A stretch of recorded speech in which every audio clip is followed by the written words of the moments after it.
Starting tomorrow, we've got a whole bunch of consumer protections, a patient's bill of rights that goes into effect as a consequence of the Affordable Care Act. And I want you to know, I met a woman from New Hampshire who had gotten cancer, could not get insurance. And because of that legislation, she now is getting treatment, is feeling better, feeling optimistic about the future. President Obama speaking before a Democratic audience tonight in New York City just hours ago. Joining us now is the governor of Pennsylvania, the former chairman of the Democratic Party, Ed Rendell. Governor Rendell, thanks very much for your time tonight. My pleasure, Rachel. So you were chair of the Democratic Party from 1999 to 2001. One of the men who succeeded you as chairman was Howard Dean. And I asked Howard Dean the other night on this show if Democrats really can campaign on health reform. And his response was pretty much no. The time for that has passed. Now we see President Obama campaigning on health reform. What do you think about the wisdom of that?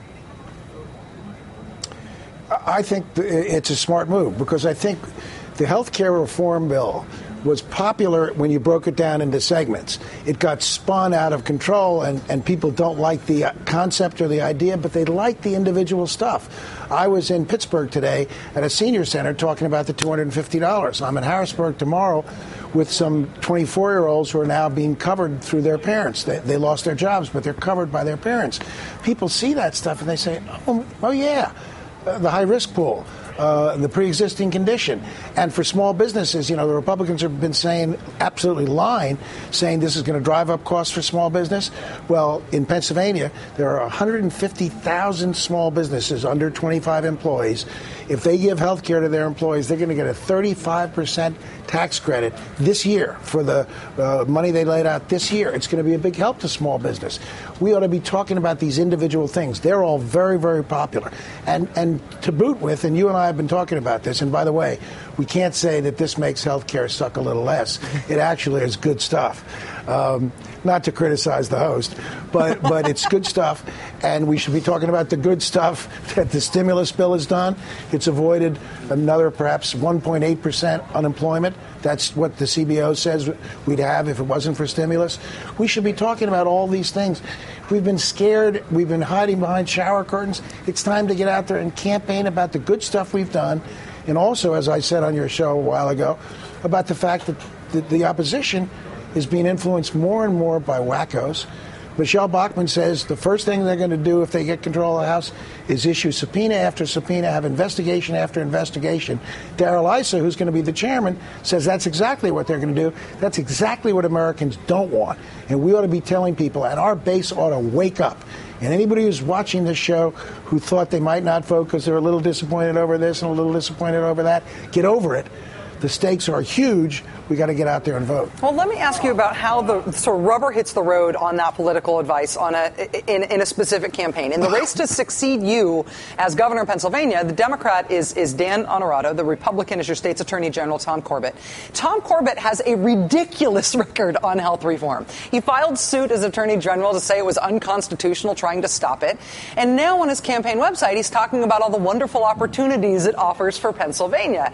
The Democrat in this race has this wide open soft target to hit the Republican on this in your state if he's willing to stand with health reform in order to do it. Will he do that? Should he do that? I think he absolutely should. We'll win in Pennsylvania for Dan Honorato and for Joe Sestak for Senate if Democrats get out and vote. We've got to give them a reason to get out and vote. Got to give them a reason. And Tom Corbett's the only northern attorney general to join the health care suit. Why, given the benefits that you and I and the president have just outlined on this show, the benefits that are happening now, not 2014, why would you want to avoid the act? If you want to amend it and change it, okay, I agree with that. I think that some things need to be changed. But don't try to throw the whole act out. Why would Tom Corbett want to take away from 150,000 businesses the ability to get a 35% tax credit, or throw 3,500 people out of the high-risk pool, or say to children that they can't be covered again because they have pre-existing conditions? Why would you want to do that? So I think Dan should go after it whole hog. Absolutely. Governor Ed Rendell of Pennsylvania, former chair of the Democratic Party. It's always great to have you on the show tonight, sir. Thank you for your time. Remember, Rachel, it's actually a good bill. It doesn't suck less. It's actually a good bill. I know. Let me actually defend myself on that. Health insurance companies suck. And health insurance sucks. I went for a long time in my life with no health insurance, and it was completely psychologically defeating and awful. I have health insurance now, and it's awful. Dealing with health insurance companies is awful. I would be happy if they all went away, and everybody in the country who doesn't work for an insurance company would be happy if they went away. This makes it suck less to have health insurance, and that's a huge advance. But I believe the exchanges will work, and for 31 million Americans, this is manna from heaven. It is absolutely an improvement, and health insurance companies suck. But on that, we can agree to disagree. Thank you, Governor. I appreciate it. All right, for months and months and months on this show, we reported on the secretive and salacious details of C Street. C Street, which played a starring role in the sex scandals of Mark Sanford, John Ensign, and much, much more. Tonight, new reporting about the C Street band that has the shadowy religious organization behind it already in a total lather. Jeff Charlotte joins us in just a moment.